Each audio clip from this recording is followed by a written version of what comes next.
Hello everyone!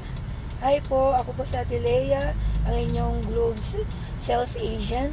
At si Kuya Marlon po ay nandito po sa may sa sinisurvey niya sa taas, sa may Jungle Town. So, sa araw na ito, bali nagsisurvey kami dito sa may bandang Jungle Town. And I hope po na nasa mabuti kayong kalagayan at always stay safe po, no? Ano nga po pala yung na sobrang tagal ko pong hindi nag-upload. Pasensya na po. Kaya po ngayon lang po ako nakapag-upload ulit.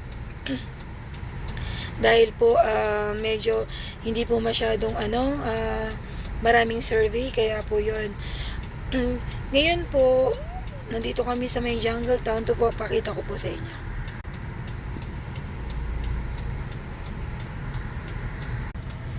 Yun, hello po. So, yun po, napakita ko na po sa inyo. Nagbebenta rin po kami ng SIM ngayon. Dahil nga po hindi masyadong marami ang survey namin. So, meron po kami tinitindang SIM. Meron po akong Globe SIM. Ito po siya.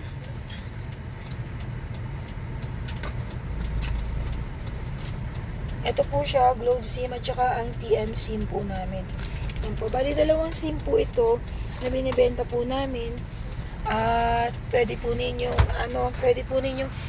i-reseller or i-retailer. Ganun po ba yun? Yun, pwede nyo po siyang itinda. Chat lang po kayo sa comment section kung gusto po ninyong mag-avail o bumili ng mga SIM po.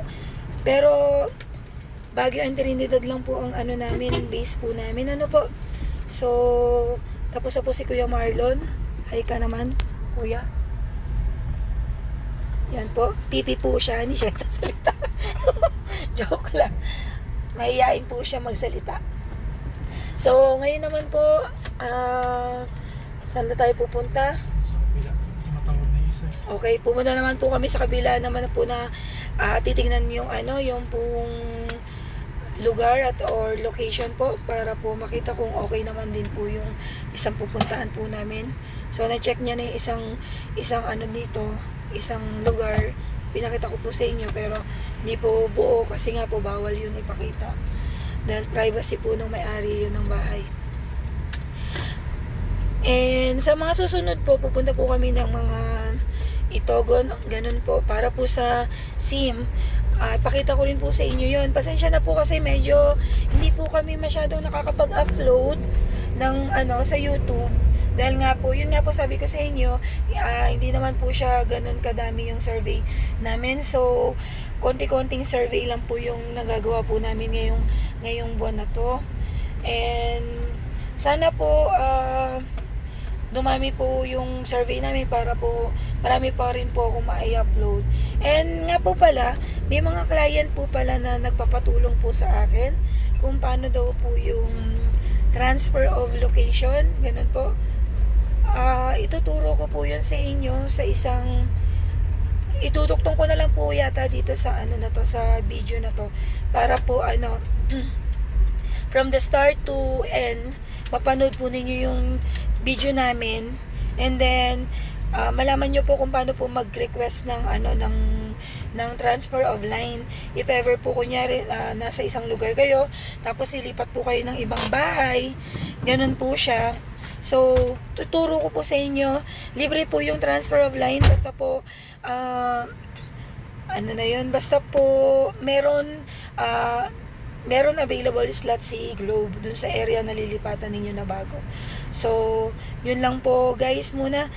Ipakita ko po sa inyo yung isang location na pupuntahan namin ngayon. Ito po, iharap ko po sa inyo.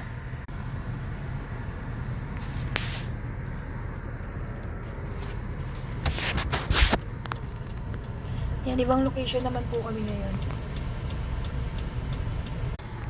Yan, so guys, ito yung location na nilipatan namin ni Kuya Marlon para makita po niya yung yung pong dadaanan po ng mga line or ganun po siya.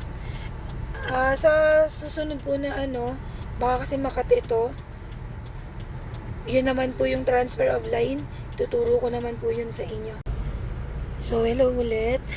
Bali, ito na yung ano natin, ano yung processing ng transfer of line.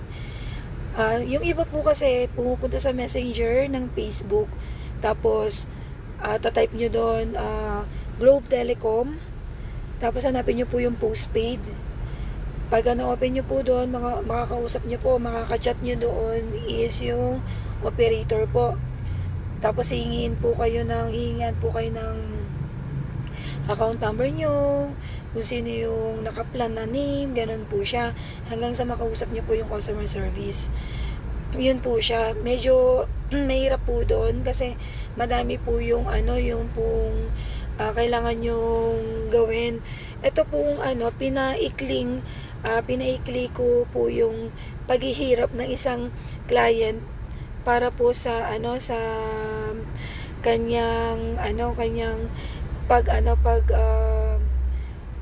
pag-avail nung transfer of line. So, ituturo ko po sa inyo kung papaano. Tapos, meron po akong link doon. Yung pong link na yun, yun lang po yung i-open ninyo. Tapos, sagutan po ninyo yun. Pag nasagutan nyo na po yun, magkakaroon ka na po ng schedule for transfer of line. Sasabihin kung meron sa area ninyo na slot or available, ganun po.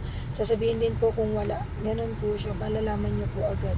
So, ito po yung link at saka yung kinapapalooban nung link na yun.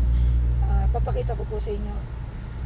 So guys, ito yung kinalolooban ng transfer of line link. Yung old address and new address ang importante diyan. Saka nyo po i-submit. Ito naman po yung link. Ito yung importante. So bye. Like, share, and subscribe. God bless everyone. Shalom.